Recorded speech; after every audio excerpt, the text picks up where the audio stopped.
Welcome back to the channel. Thank you for stopping by to watch this video. I hope the information is helpful in your decision. If you're in the market for a bike, please watch this video. If you have not watched my previous videos regarding this topic, please take time to review. The videos highlight the types of trails or terrain you may encounter during a trail ride, and the types of bikes available depending on your need or desire. Hawley's Bicycle Shop is located in Fayetteville, North Carolina on Raeford Road. The store has an assortment of bikes and an on-site team who performs maintenance on bikes. If you're not sure how to assemble a bike, the team can help handle this for you. Tyler, a member of the Hawley's Bicycle Shop, narrates the video. Tyler is sharing his knowledge with you regarding bicycle features to assist with identifying your needs. If you like the video, please press like. If you feel inclined, subscribe to the channel. There will be more videos in the future on this topic. Thank you and enjoy. Braking system. So with the hydraulic braking system, you know, like I said, stopping power, it is going to grab a little bit more. Okay, it's going to allow you a stickier ride, if that makes sense. Okay, you're going to feel more response out of your brakes, and if there are, let's say, damp, wet conditions, you are going to naturally stop better, faster. So you know, that's the different types of brakes that you see. Typically, you don't see that on entry-level bikes having disc brakes, but they can. Okay, you get up in the $600 to $650 range.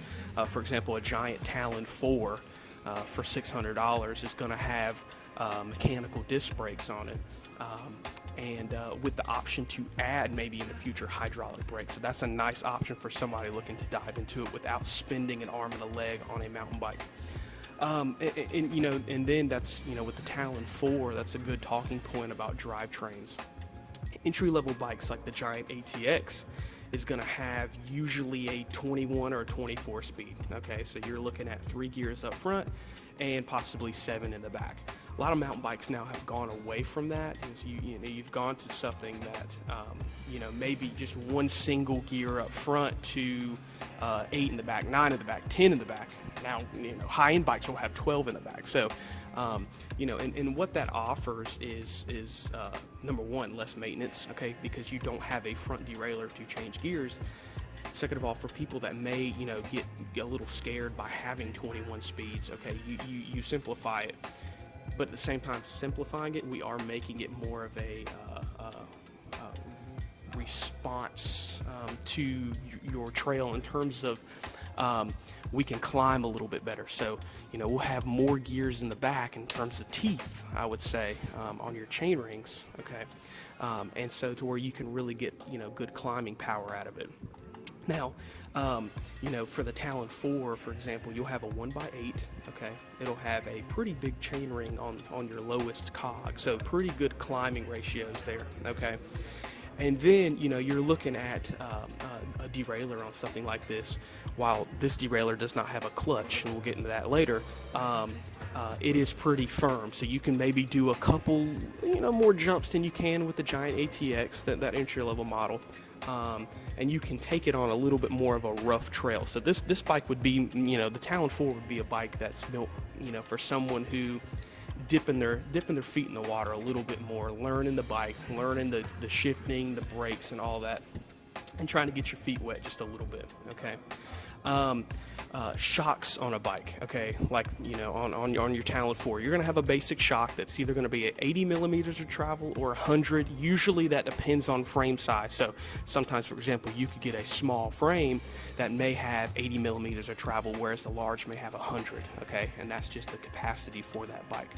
Travel, you know, on a shock can range anywhere from 80 to 160, 170 plus from there, depending on what type of bike we're talking. Travel on a shock is you know, how far basically you can go down without bottoming out. And really there's a few types of shocks, but on the Talon 4, for example, you know, it is a spring shock, okay, basic shock, and it's enough for you know, light jumping, pack trails, maybe a little bit of hopping, but nothing too squirrely. Okay, if you do weigh a little bit more, you may want something with a little bit more travel, or if you do come down harder on stuff you're going to jump or go downhill, you may want more travel.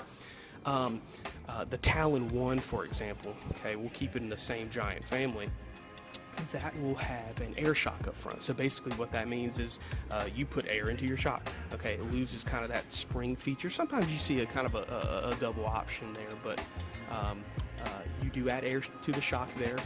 That will run, let's say, it may be still 100 millimeters of travel, but you can kind of customize that depending on the rider's weight a little bit. So some guys like that, to be able to go out and have that option there if you do know you're going to be doing more downhill stuff or something like that. So really, that's your two types of shocks there. And now, if we're talking rear suspension too, that's another thing. Giant has a model called a stance. Basically, a full suspension bike has a front shock, mostly an air shock up front with a higher millimeter of travel, with a rear shock that offers maybe 120 to 130 millimeters of travel too. That gives you a complete system of suspension on your bike. And like I said, it's rated for weight, so if you weigh 180 pounds, we may have to put the right air pressure in there to match up with how you ride. Now that can fluctuate. You can soften the ride or dampen it depending on where you like it. But typically, right there, we use the weight to kind of address that too. So, that would be your shock options there. So, nothing too squirrely, okay, but something to look at if you are interested in buying a bike, and let's say you question weight, you question what you're doing, you definitely want to check out travel, and you definitely want to check out too what type of suspension you want, whether it's a spring or something with some air in it to give you a little bit more options to customize the bike. I hope you found the information informative and to assist you in making your decision on the features you would like on your bike, as well as the type of bike you would like to ride.